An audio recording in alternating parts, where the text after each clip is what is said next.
રીતના ચલાવી રહ્યું છે, ઇન્સ્પેક્શન થયું છે કે કેમ, તો એમને તો ફરિયાદી બનાવી લેવાય. તો શું તપાસ પછી એમને આરોપી બનાવશો? કારણ કે મૂળ કલ્પિત તો કોર્પોરેશન અધિકારી તરીકે એમની સર, જે જવાબદારી છે. લોકોની જવાબદારી હતી કે વધારે લોકો કેમ બેસાડ્યા, કેપેસિટી કરતા વધારે લોકો બેસાડ્યા, જે લોકોની જોવાની જવાબદારી હતી એમની પૂછપરછ થઈ રહી છે, થઈ રહી છે કોર્પોરેશનના કર્મચારીઓ.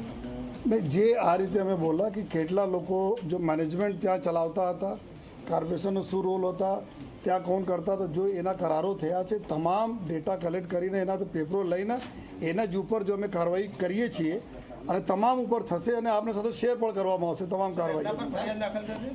અંકિત અને નયન જે બંનેની ધરપકડ થઈ છે એ બંનેને સ્વિમિંગ આવડે છે, કારણ કે એ લોકો બોટમાં લોકોને વિહાર કરતા હતા, પણ ખરેખરમાં જ્યારે બચાવવાનો સમય ત્યારે સૌથી પહેલા એ બંને ભાગી ગયા હતા. ને આપને આજ બાત બોલું છું, એક તો બોટ ઉપર અમુક લોકો પાસે જો લાઈફ સેવિંગ જેકેટ્સ હતી છે, પણ આમાં તો સ્પષ્ટ એકદમ દેખાય છે કે નિષ્કાળજી છે. એક તો ઓવર આમાં કેપેસિટી છે એના લોકોને બેસાડા,